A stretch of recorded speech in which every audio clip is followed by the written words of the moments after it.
Hello everyone, आप सभी का स्वागत है मैग्नेट ब्रेन्स हिंदी मीडियम पर। मेरा नाम है अंकुर अवेले और आप मेरे साथ पढ़ रहे हैं कक्षा 10वीं का राजनीति विज्ञान।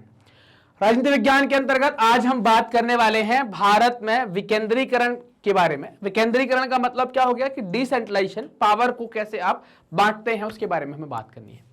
ये टॉपिक है कक्षा 10वीं के जो राजनीति विज्ञान की पुस्तक है उसका चैप्टर नंबर 2 है संघवाद। तो संघवाद के अंतर्गत हमें विकेंद्रीकरण के बारे में बात करनी है। किस चीज का विकेंद्रीकरण करेंगे? हम सत्ता का विकेंद्रीकरण करेंगे। वीडियो में आगे बढ़ने से पहले आपको बता दूं कि मैग्नेट ब्रेन्स अपनी निःशुल्क शिक्षा के लिए जाना जाता है। मतलब आपको किसी भी वीडियो के लिए यहां पर कोई भी पेमेंट नहीं करना। सभी वीडियोस बिल्कुल फ्री ऑफ कॉस्ट हैं, वो भी क्वालिटी कंटेंट और बेस्ट फैकल्टीज के द्वारा आपको उपलब्ध कराए जाते हैं।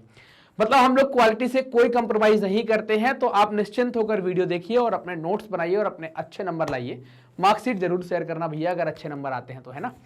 चलिए आगे चलते हैं और देखते हैं कि विकेंद्रीकरण है क्या। सबसे पहले हम डिसेंट्रलाइजेशन यानी कि विकेंद्रीकरण को ही समझ लेते हैं कि ये कहलाता क्या है। आपने देखा कि अभी ताकत जो है वो पूरी केंद्र सरकार के पास है। पहले आप देख लीजिए, केंद्र सरकार के पास है। इसमें हमने देखा था कि राज्य सरकारें भी कुछ नहीं कर पा रही थी, जो चाहे वो केंद्र सरकार कर रही थी, जो चाहे वो केंद्र सरकार कर रही थी। अब क्या कर दिया, सत्ता को यहां पर बांट दिया गया। कुछ चीजें आप रखो, कुछ चीजें हम रखेंगे, कुछ चीजें इसके नीचे वाला रखेगा। मतलब सारी चीज इनके पास नहीं होगी, ताकत बंटते चली जाएगी। जैसे गांव में झाड़ू लगवाना सरपंच का काम होगा, प्रधानमंत्री के अंडर में नहीं आएगा। मतलब वो ये नहीं कहेगा कि आज इस गांव की इस गली में झाड़ू नहीं लगेगी, प्रधानमंत्री नहीं, सब सरपंच करेगा। सत्ता का विकेंद्रीकरण, उसको ताकत दी गई है, पहले नहीं था ऐसा। राज्य में कब भर्ती होगी, कब भर्ती नहीं होगी, राज्य में कैसे चलेगा, स्कूल क्या होगा, किस राज्य में कौन सी क्लास बोर्ड होगी नहीं होगी। अगर स्टेट बोर्ड की बात करें, सब लोग जानते होंगे कि सीबीएसई एनसीईआरटी का अलग चलता है, कई बार राज्यों का अलग चलता है, कई बार ये आप सब लोग जानते हैं। तो आप देख पा रहे हैं कि वो क्या दिया गया है कि भाई आपको छूट दी गई है, ताकत दी गई। तो ये क्या कहलाता है, ताकत बढ़ती जाएगी, अलग अलग स्तर पर हम उसको बांटेंगे, सत्ता की ताकत को बांटेंगे। वो क्या कहलाएगा, विकेंद्रीकरण उसको हम कहते हैं। हमने पढ़ा कि संघीय सरकारें 2 या 2 से अधिक स्तरों वाली होती हैं। खास तौर से अगर हम देखें 2 स्तर कैसे, केंद्र सरकार और राज्य सरकार। 3 स्तर या 2 से ज्यादा कैसे, केंद्र सरकार, राज्य सरकार और स्थानीय सरकार। हमने अपने देश में 2 स्तर वाली सरकार की चर्चा की, पर भारत जैसे विशाल देश में केवल 2 स्तर काफी नहीं है और ये 2 स्तर बढ़िया से शासन नहीं चला पाते, इसलिए आप 3 स्तर की भी बात करते हैं। इसमें स्थानीय शासन भी आता है। क्यों नहीं कर पाते? तो भारत के प्रांत यूरोप के स्वतंत्र देशों से भी बड़े हैं। भारत में जितने प्रांत है ना, तो यूरोप में जो देश है ना छोटे छोटे, उनसे बड़े हैं, जनसंख्या में भी बड़े हैं और एरिया में भी बड़े हैं। आप बात कर चुके, हमने देखा ना, हमने हरियाणा का एग्जांपल लेके और छत्तीसगढ़ का एग्जांपल लेके पिछले वीडियोस में बात करी हुई है। जनसंख्या के हिसाब से उत्तर प्रदेश रूस से बड़ा है और महाराष्ट्र लगभग जर्मनी के बराबर है, केवल पॉपुलेशन की बात करें। एरिया के हिसाब से कई सारे देशों में एरिया के हिसाब से भी बड़े हैं। भारत के अनेक राज्य खुद भी अंदरूनी तौर पर विविधताओं से भरे हैं। मतलब वहां पर भी आपको कई सारी डाइवर्सिटी देखने को मिलेगी। इस प्रकार इन राज्यों में भी सत्ता को बांटने की जरूरत है। इस जिले में ये चलेगा, उस जिले में ये चलेगा। जैसे आप देखो, मध्य प्रदेश को देख लो। अगर मध्य प्रदेश के साउथ में चले जाते हो तो वहां चावल ज्यादा प्रिय हो जाता है, उत्तर में जाते हो तो यहाँ गेहूं ज्यादा प्रिय हो जाता है। समझ रहे हैं ना बात कहने की? तो कहने का मतलब क्या है कि मध्य प्रदेश के अंदर ही आप देखें, खाने में विविधता बता दी मैंने कि जैसे जैसे मध्य प्रदेश के नीचे जाएंगे, आप दक्षिण में जाएंगे, खाने पीने में आपको चावल मिलेगा दक्षिण में, और पूरब की तरफ आप जाएंगे छत्तीसगढ़ की बाउंड्री के आसपास तो आपको ज्यादा मिलेगा। जैसे जैसे आप राजस्थान टच पर पहुंचेंगे मध्य प्रदेश में, वहां पर आपको राजस्थानी कल्चर भी देखने को मिलेगा। और जैसे जैसे आप उत्तर में जाएंगे वहां पर आपको गेहूं ज्यादा देखने को मिलेगा। तो राज्य के अंदर भी बहुत विविधता। ये सब खाने की बात करिए, ऐसे रहने में, पहनने में, संस्कृति में और कई सारी बातों में विविधताएं हैं। तो हमें छोटे स्तर पर भी ताकत चाहिए कि लोग अपने मामले वहीं पर निपटा सकें। भारत में संघीय सत्ता की साझेदारी इन 3 स्तरों पर करने की जरूरत है, ताकि आप क्या करें, 3 स्तर क्या करने, एक छोटा स्तर, तीसरा स्तर क्या होगा, स्थानीय सरकारों का होगा। इसमें प्रांतीय स्तर के नीचे की सरकार जिसको आती है, जिसमें हम पंचायती राज और शहरियों के बारे में बात करते हैं। भारत में सत्ता के विकेंद्रीकरण में भी यही तर्क दिया गया है कि भाई आप सत्ता को क्या करें, निचले स्तर तक आप लेकर जाएं। इसके फलस्वरूप 3 स्तरों की सरकार का संघीय ढांचा सामने आया, जिसमें तीसरे स्तर को स्थानीय शासन कहा जाता है। कैसा ढांचा सामने आया है? अगर हम कहें कि भारत में कैसा ढांचा आपके सामने आया है तो आप क्या कह पाएंगे? आप कह देंगे कि बोले सर ऐसा ढांचा आया है।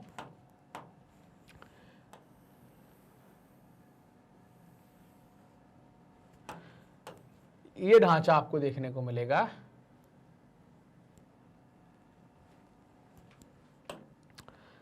कैसा ढांचा आप देख पा रहे हैं? ये ढांचा आप देख पा रहे हैं। एक तो ये हो गई,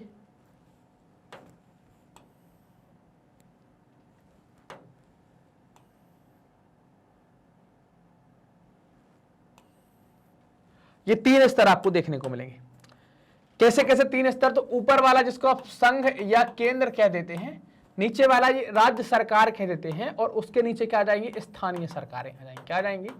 स्थानीय सरकार। तो ये हमारा क्या है? भारत का, ये आप इसको कह सकते हैं संघीय व्यवस्था। टॉप पर केंद्र सरकार, उसके नीचे राज्य सरकार है, और उसके निचले स्तर पर स्थानीय सरकार है। ये भारत का संघीय व्यवस्था आपको देखने को मिलती है। जैसे आप देखेंगे, अच्छा हमारे यहाँ रेलगाड़ी के 3 टियर कोच जैसी व्यवस्था है। मुझे तो सबसे निचला बर्थ ही अच्छा लगता है ना, कि सबसे नीचे वाला जो बर्थ है वैसा। तो ऊपर केंद्र सरकार, बीच में जो राज्य सरकार, उसके नीचे क्या है? आपकी स्थानीय सरकार। ऐसे आपको देखने को मिलेगा। सत्ता का विकेंद्रीकरण, जब केंद्र और राज्य शक्तियों के को लेकर स्थानीय का मतलब क्या होगा? जब शक्तियां जो है केंद्र राज्य से कुछ लेकर स्थानीय सरकारों को दे देंगे, तो उसको हम क्या कहेंगे? सत्ता का विकेंद्रीकरण कहेंगे। मतलब अब बात आती है कि भाई इस विकेंद्रीकरण की आवश्यकता क्यों है, क्यों हम विकेंद्रीकरण कर रहे हैं? तो विकेंद्रीकरण के पीछे बुनियादी सोच यह है कि अनेक मुद्दों और समस्याओं का निपटारा स्थानीय स्तर पर ही बढ़िया ढंग से हो सकता है ना। कैसे कर सकते हैं? जैसे गांव में नाली साफ नहीं हुई है, गांव में झाड़ू नहीं लगी है, पानी की कोई समस्या है, तो स्थानीय स्तर पर हो सकती है। इस कारण से वो ताकत लेकर हम क्या करेंगे? और उसको निचले स्तर पर बांट देंगे, स्थानीय सरकारों को दे देंगे। तो इसीलिए विकेंद्रीकरण की आवश्यकता भी है। लोगों को अपने इलाके की समस्याओं की बेहतर समझ होती है, लोगों को इस बात की भी अच्छी समझ होती है, अच्छी जानकारी होती है कि पैसा कहां खर्च किया जाए और चीजों का अधिक कुशलता से उपयोग किस तरह से कर सकते हैं। वो वहां के स्थानीय स्तर के लोग समझते हैं कि स्थानीय लेवल पर हम क्या करें। इसलिए विकेंद्रीकरण आवश्यक हो जाता है, विकेंद्रीकरण किया गया। इसके अलावा स्थानीय स्तर पर लोगों को फैसलों में सीधे भागीदार बनाना भी तभी संभव हो पाएगा जब आप विकेंद्रीकरण कर देंगे। इससे लोकतांत्रिक भागीदारी की आदत बढ़ती है और लोकतंत्र और मजबूत होता है। स्थानीय सरकारों की स्थापना स्वशासन के लोकतांत्रिक सिद्धांत को वास्तविक बनाने का अच्छा तरीका है कि जो हम स्वशासन की बात करते हैं तो उसको और अच्छा, या लोकतांत्रिक तरीके को और अच्छा बनाने का ये वास्तविक तरीका होता है। विकेंद्रीकरण की जरूरत हमारे संविधान में भी स्वीकार की गई है, मतलब संविधान में भी विकेंद्रीकरण की बात की गई है। इसके बाद गांव और शहर पर सत्ता के विकेंद्रीकरण की कई कोशिशें हुई हैं। जैसे आप देखें, गांव के स्तर पर ग्राम पंचायतें और नगरों के स्तर पर आपको नगर पालिकाओं की स्थापना देखने को मिलती है। इन्हें राज्य सरकारों के सीधे नियंत्रण में रखा गया है, लेकिन इनको कुछ छूट दी गई है अपने काम करने के लिए। इनके कुछ विषय दिए गए, साफ सफाई, ऐसे सब कई सारे विषय दिए गए हैं, ये काम कर सकते हैं। इन स्थानीय सरकारों के लिए नियमित ढंग से चुनाव भी नहीं कराए जाते थे। पहले की अगर बात करें तो पहले बिल्कुल नहीं होता था, ना इनको कोई पावर दी गई थी। राज्य सरकार के अधीन में थे ये, है ना। ये ग्राम पंचायत, नगर पालिकाएं सब राज्य सरकार के अधीन में, कोई नियमित चुनाव नहीं होंगे। इनके पास ना तो कोई अपना अधिकार था, ना संसाधन। इस प्रकार प्रभावी ढंग से सत्ता का विकेंद्रीकरण केवल किस लिए हुआ था? नाम मात्र के लिए हुआ था शुरुआत में। वास्तविक विकेंद्रीकरण की दिशा में एक बड़ा कदम उठा कब? 1992 में, जब संविधान में संशोधन करके लोकतांत्रिक शासन व्यवस्था के तीसरे स्तर को ज्यादा शक्तिशाली और प्रभावशाली बनाया गया। क्या किया गया? यहां पर 92 में संशोधन करके अनुसूची 11 और अनुसूची 12 को जोड़ दिया गया। पंचायती राज और शहरी विकास के लिए नगर पालिका, नगर निगम, जिसको आप नगरीय निकाय कहते हैं, उनकी व्यवस्था संवैधानिक कर दी गई। संविधान में उनके अधिकार की भी व्यवस्था कर दी गई। अब स्थानीय स्वशासी निकायों के चुनाव नियमित रूप से कराने का संवैधानिक प्रावधान हो गया, संवैधानिक बाध्यता हो गई कि 5 साल में प्रधान या सरपंच के चुनाव करवाने ही पड़ेंगे।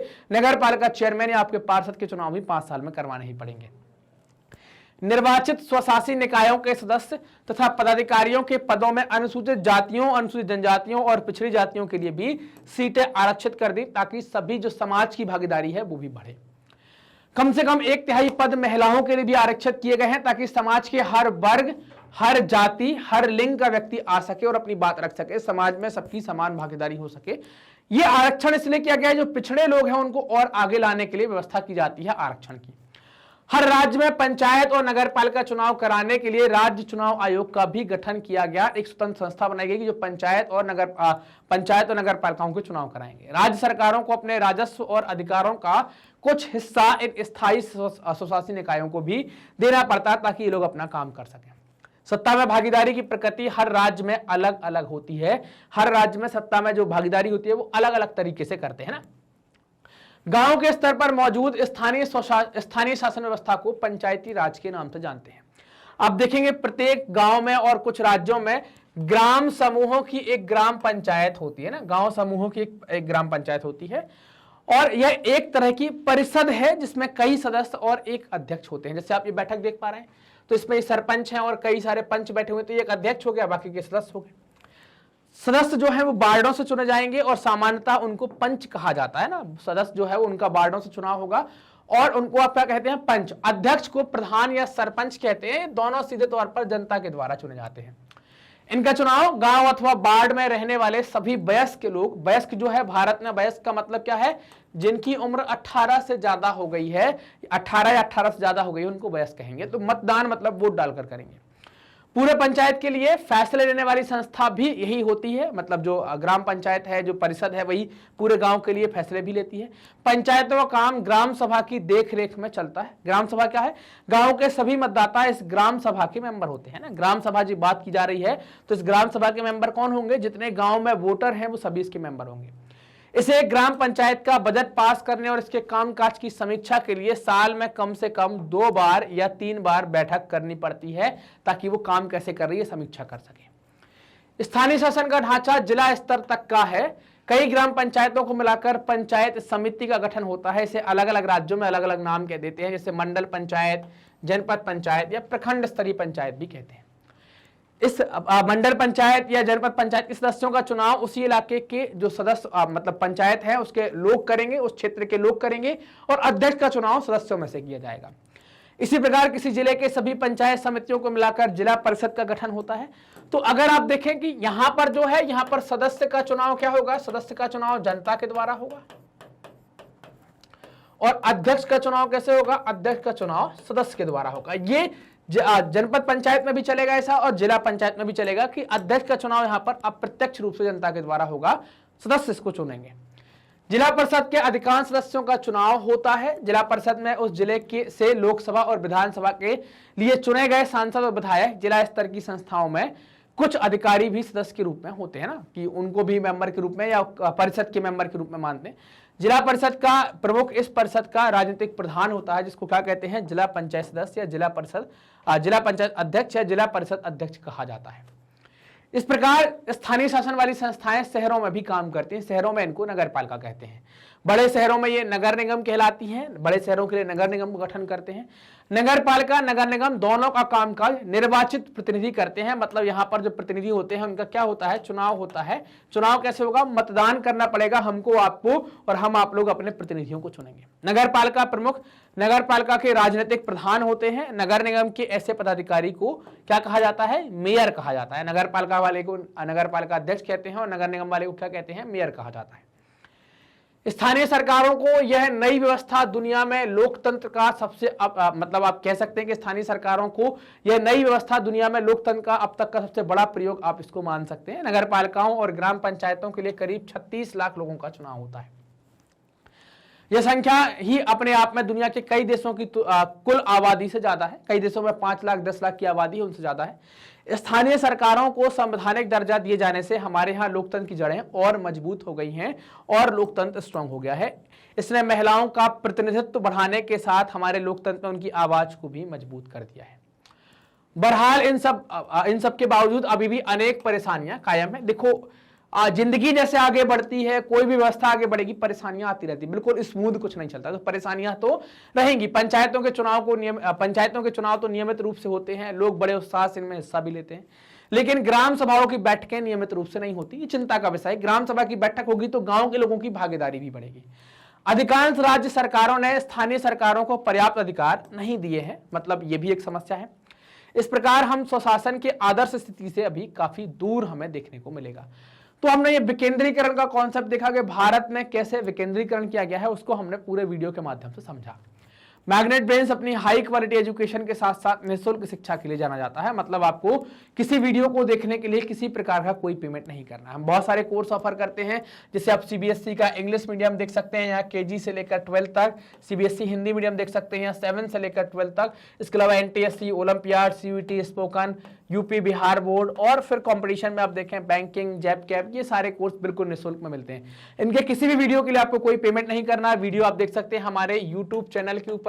हमारी वेबसाइट है www है ना .magnetbrains.com के नाम से, और ये हमारा ऐप है, इसको आप इंस्टॉल कर सकते हैं। कहां से डाउनलोड कहां से कर सकते हैं, प्ले स्टोर पर जाकर डाउनलोड कर सकते हैं। तीनों जगह आपको वीडियो बहुत सिस्टमैटिक तरीके से मिलते हैं और कोई पेमेंट नहीं करनी। अच्छी बात क्या, 1 पैसे का भी आपको पेमेंट नहीं करना। आप हमसे कनेक्ट हो सकते हैं यूट्यूब, फेसबुक, इंस्टा, ट्विटर और टेलीग्राम के माध्यम से। मतलब आपको यहां पर सर्च करना है मैग्नेट ब्रेन्स, सर्च करेंगे तो आप हमारे साथ कनेक्ट हो जाएंगे। फायदा ये होगा कि हम कोई भी नई चीज करते हैं, कोई नया वीडियो आना है, कोई लाइव लेना है, तो सारी जानकारी आपको यहां पर भी मिल जाती है। तो सब जगह से आप कनेक्ट रहेंगे तो आपका कोई भी नई जानकारी मिस नहीं होगी। जैसे मान लीजिए आपके काम का कोई सेशन होने वाला है, तो आपने यूट्यूब नहीं देखा तो फेसबुक देख लिया, फेसबुक नहीं देखा तो ट्विटर देख लिया, ट्विटर नहीं देखा तो आपने टेलीग्राम देख लिया, कहीं ना कहीं आप देख लेंगे। तो इस कारण से क्या होगा, इस कारण से आपसे कोई नई जानकारी मिस नहीं होगी। ये वीडियो आप देख रहे हैं मैग्नेट ब्रेन्स के Hindi channel magnet brains Hindi medium पर, तो चैनल को सब्सक्राइब कीजिए, वीडियो को लाइक कीजिए और अपने दोस्तों में खूब शेयर करें। कमेंट सेक्शन में जाकर आप हमें ये बताएंगे आपको वीडियो कैसे लग रहे हैं। साथ ही साथ अगर आपका कोई डाउट है तो उसको भी कमेंट में पूछ सकते हैं। मिलते हैं अगले वीडियो में, तब तक अपना ध्यान रखिए, ख्याल रखिए, मस्त रहिए, पढ़ते रहिए, जबरदस्त रहिए। धन्यवाद।